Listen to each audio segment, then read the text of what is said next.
I'm Mike Novogratz, and this is Next with Novo.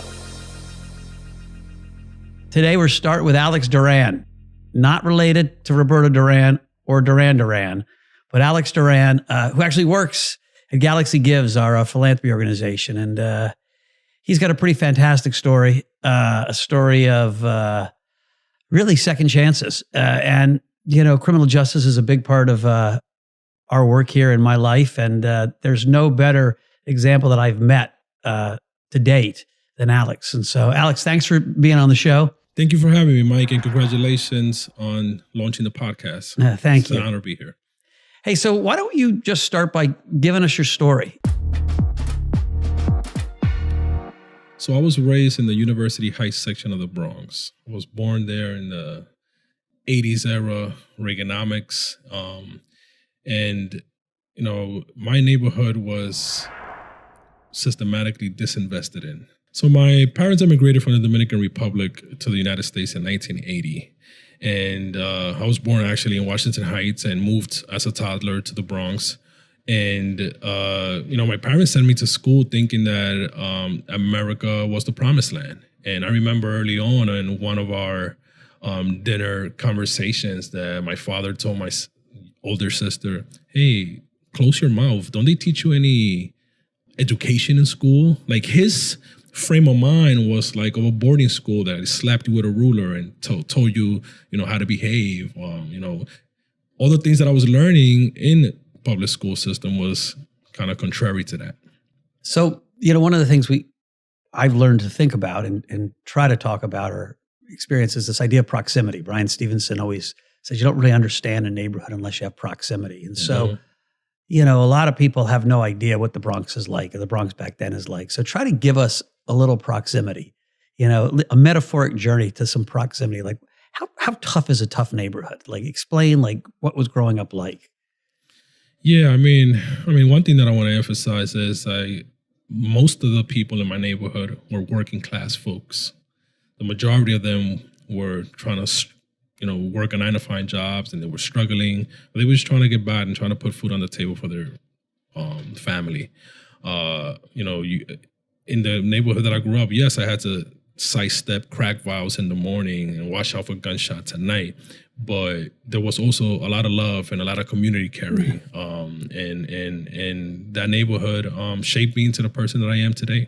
So crack vials in the morning, was that a regular thing or was that Sure. I mean, in the 1980s, that was a regular thing. That was all over the hallways, front of the building. Walking to school, that was a constant. In the back of the school, you saw it. How old were you the first time you knew someone who died? I mean, I saw neighbors in front of the building using drugs, sometimes sleeping on the floor of my second floor apartment.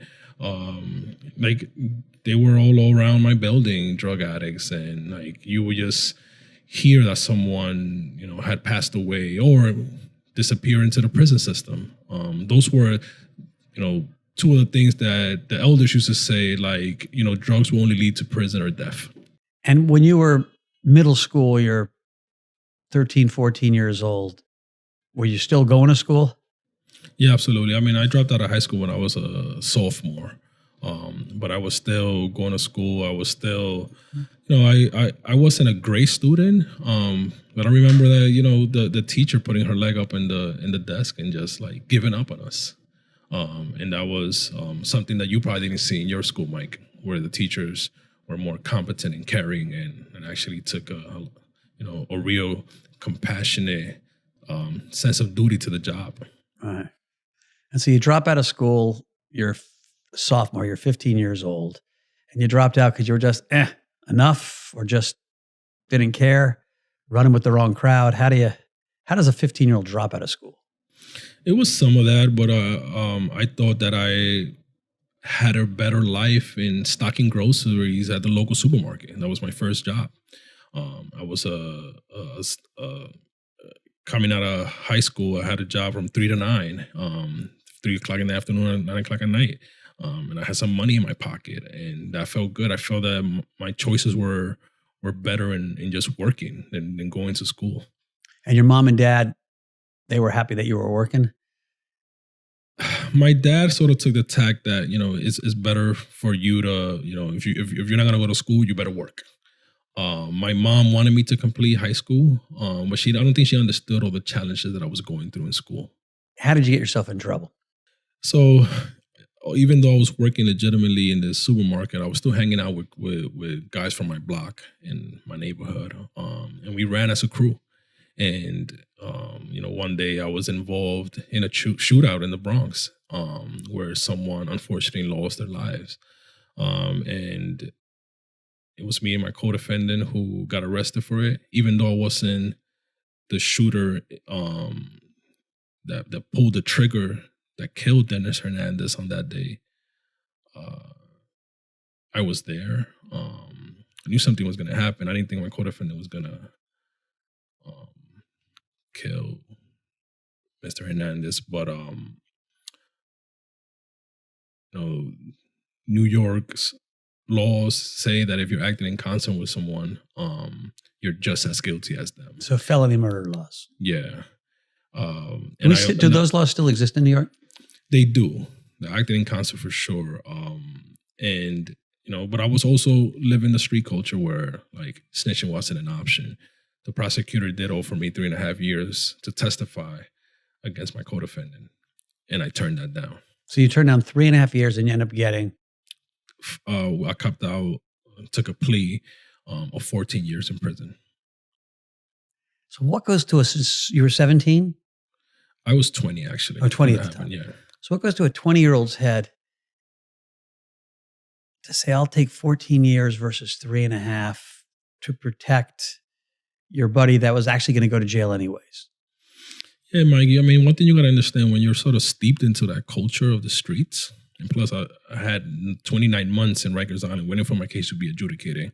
So even, had I been home, right, if I would have gotten bail, right, something that you're working on, the foundation is working on, I probably would have made a different decision. But I was so steeped in the culture of prison. So you were already 29 months in Rikers before you were found guilty. That's correct. 29 months. Yes. And you had a court-appointed attorney from the Bronx Defenders or legal aid. Where was your? I had. Or did you hire your own attorney? No, I wish. I had what they call an A-Team B, which is a lawyer that it's not necessarily working for the city. They have their own law firm, but it hires. Right. The city hires out these attorneys to kind of line up the load of their cases.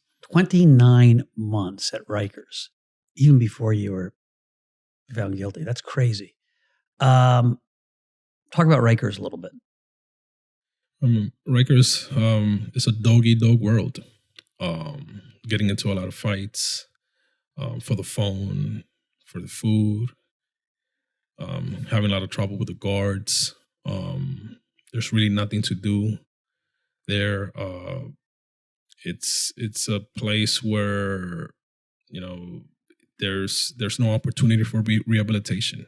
Most of the folks incarcerated there are not thinking about bettering themselves, but rather getting out of prison.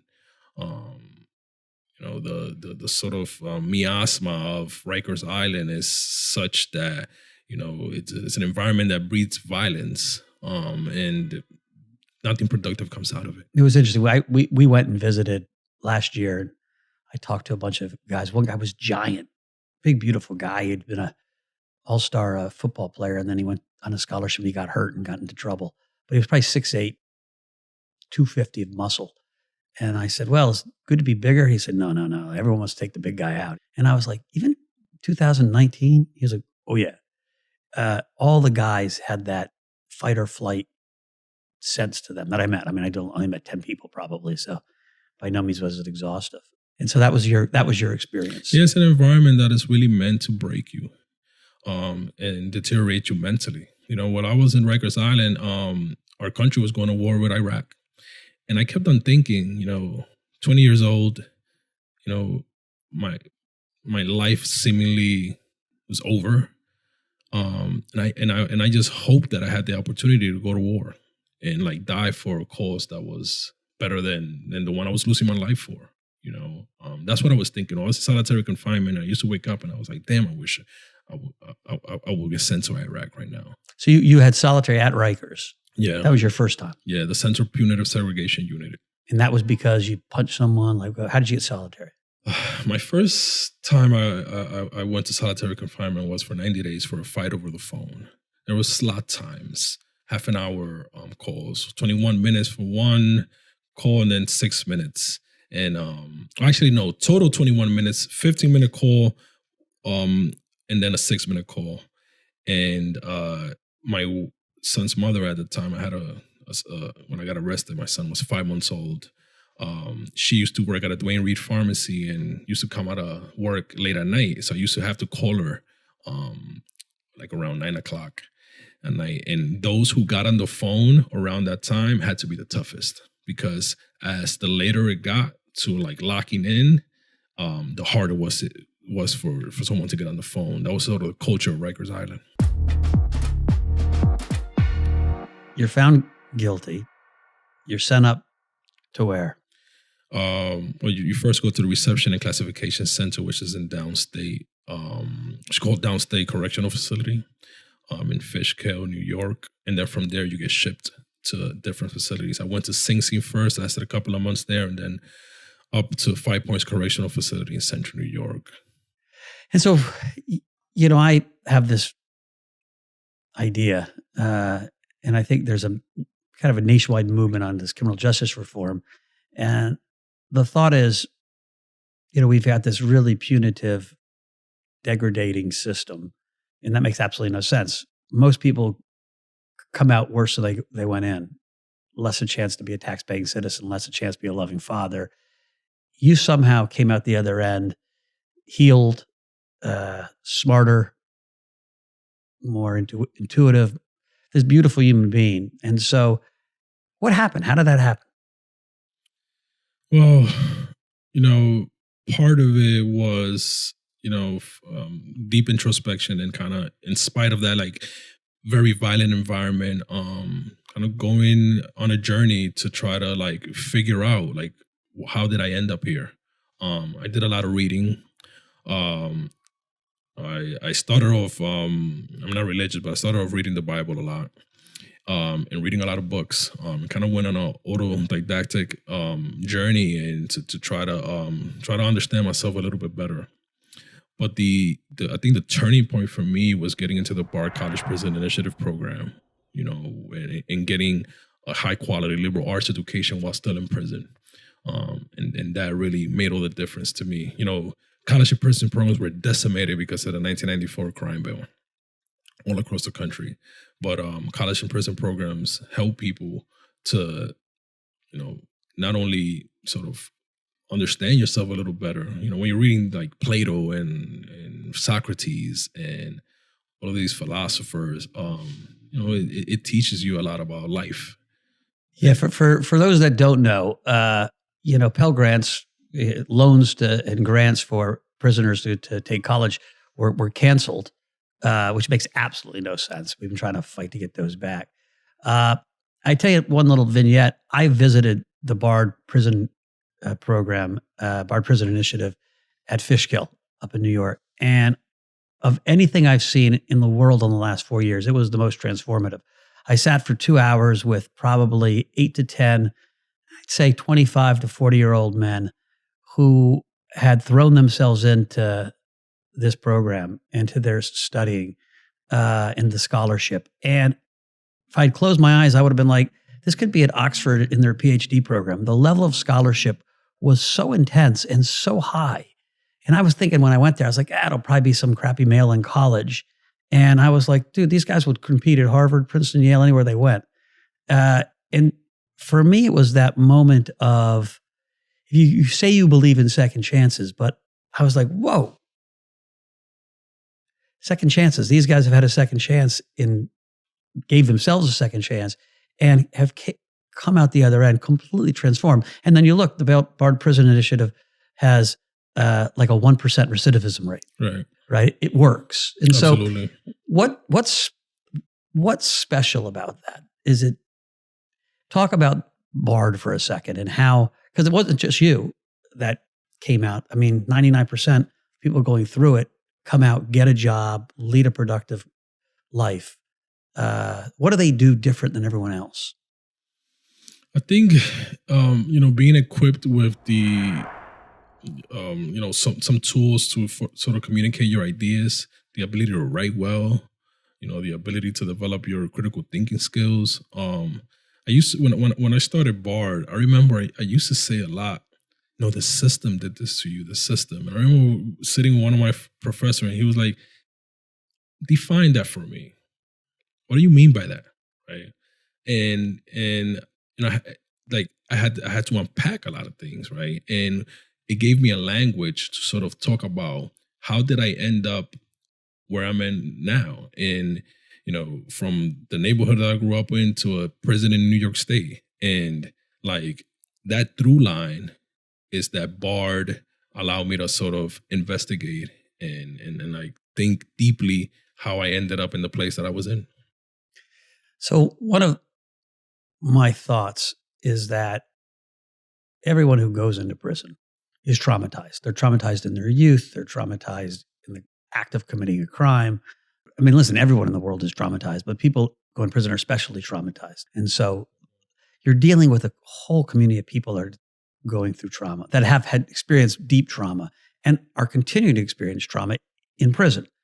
And so it sounds like Bard was part of your ability to process this trauma. Did you see it that way? Or did it just kind of naturally happen? Did you ever say, geez, I was traumatized and now I'm processing it? Or was it a natural, and you look back on it, is that what happened? Or am I just making that up? No, I think that a liberal arts education allows you to like investigate and examine your own life. But at the same time, I think it's deeper than that. And I mean, to this day, I think I'm still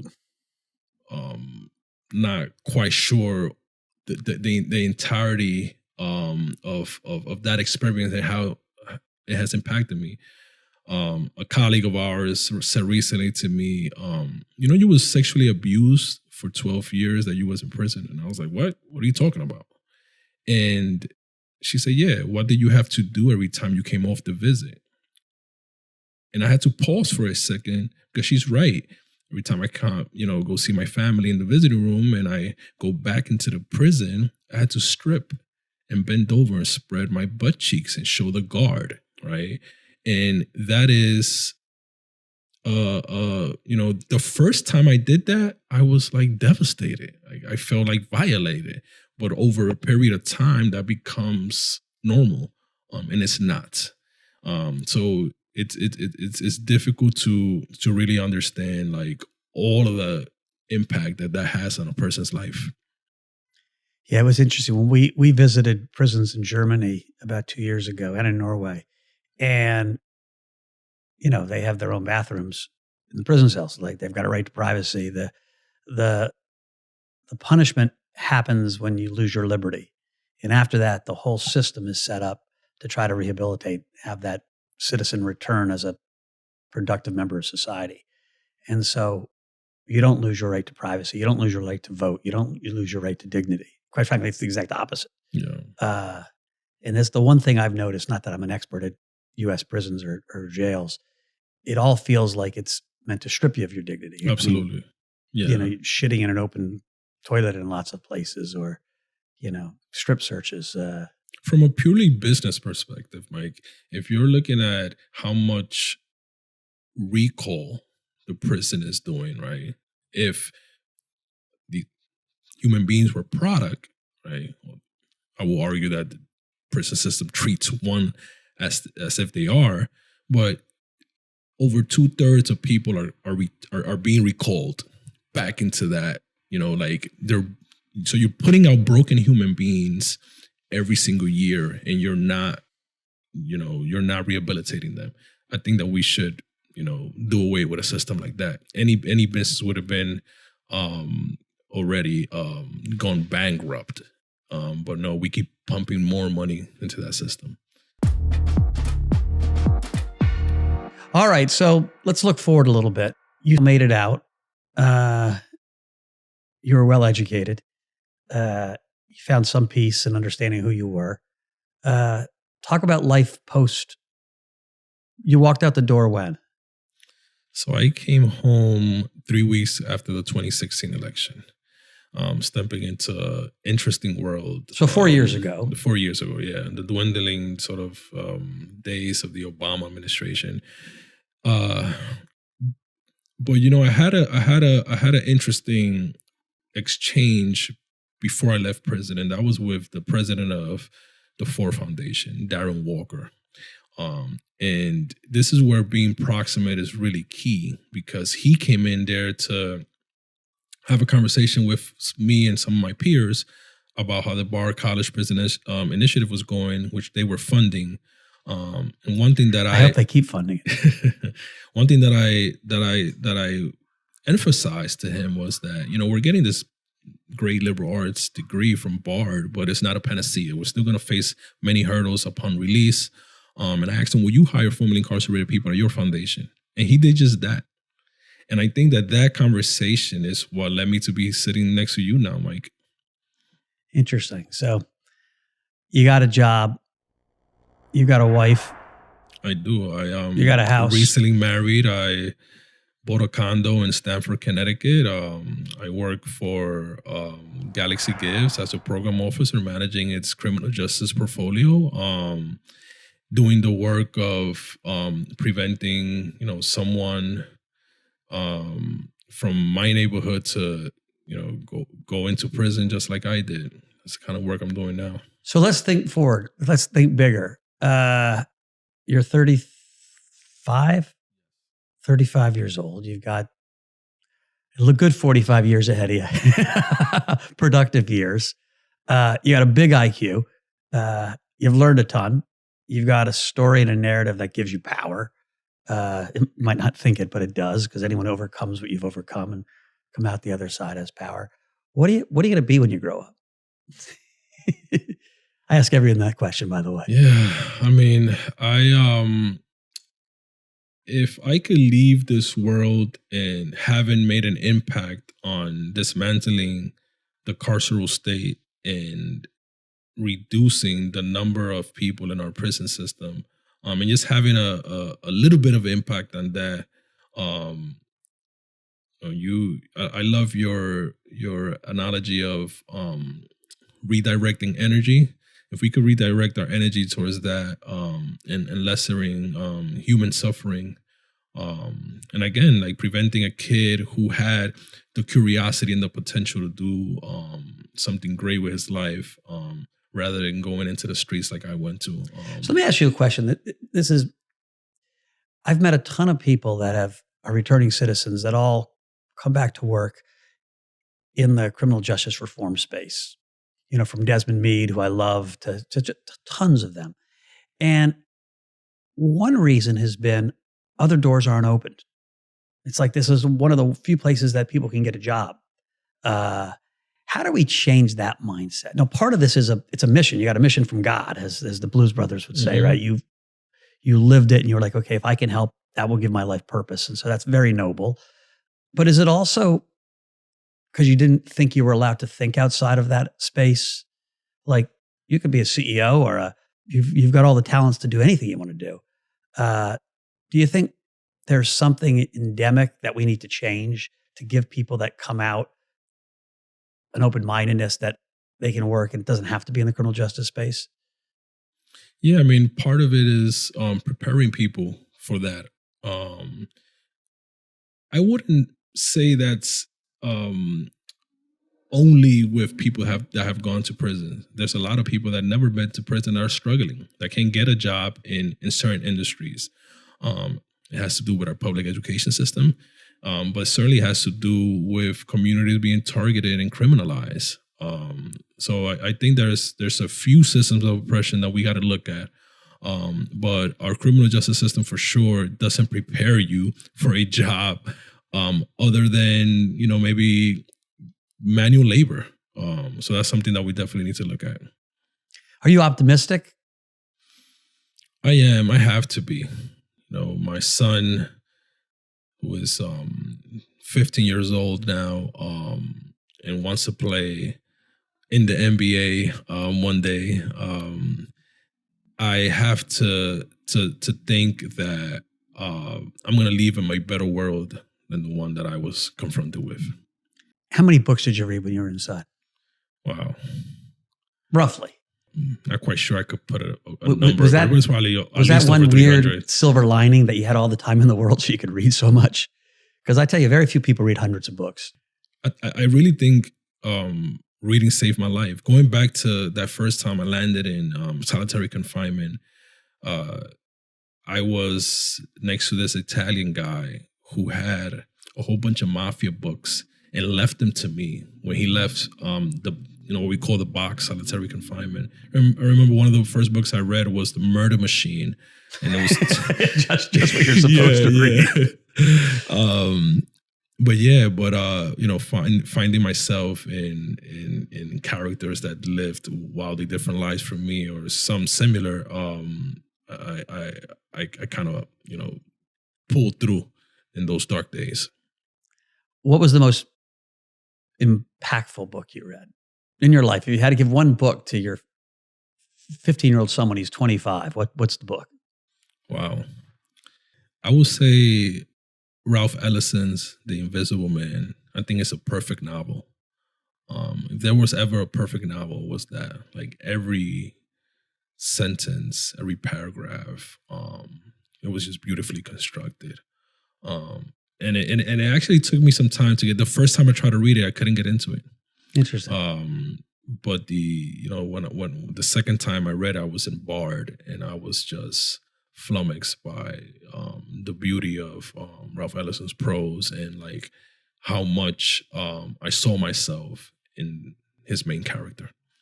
Hey, you're a great advertisement for a liberal arts education. Really, Williams, Princeton, Wellesley, those guys should recruit you just as a salesman for liberal arts. It's interesting. A lot of people go to school these days and they, move into some more vocational tract. But now I have a real appreciation for, learning how to think and read and write and communicate, which you learn at liberal arts places. I think it makes us better citizens. Part of the reason why we have so much misinformation right now is because we don't take the time to really inform ourselves. It's easier in the social media age to be outraged than informed. And we too readily look at headlines that we agree with and accept it as truth. And in fact, it may be misinformation. We just had a big election. What's going to happen in the next 4 years? And let me ask you another question. If you're a young 14-year-old in the Bronx, does it matter? Like Obama, Bush, Trump, has anyone helped the 14-year-olds in the Bronx? Well, part of it is like you're 14. You don't really care about those things. You want to be, shooting. But I'm just saying the impact. The impact. Like, I think it does. I think that this election is gonna definitely change the trajectory of a lot of people's lives. I was gonna say that Steve Imsky said that history doesn't really think about first a president who only served one-term presidents, and Trump is hopefully going to be a one-term president unless he pulls a Grover Cleveland on us. Very few people would know that Grover Cleveland ran a second time. Right. He's actually the 22nd and 24th president. I'm hoping that history won't, kind of see this as an aberration, but I also am like pellucid about the fact that, Trump is just a symptom of where we at as a country. And, it's going to take a lot of work to also dismantle white supremacy, patriarchy, and a lot of other, systems of oppression that we're fighting to take down. Excellent. All right. Alex, I want to thank you a lot. It's one of the things I've learned in life that there's plenty to learn all along the way. And it's not always from the professor or the CEO that you're going to learn things with. So I love his story. I love him. Thank you, Mike. I was a little nervous, must admit. You didn't seem it. You seem cool as a cat. We're going to be back at you soon at one point with more Next with Novo. Hopefully bringing stories that matter, insights that matter, and people that you're fascinated with. So thank you.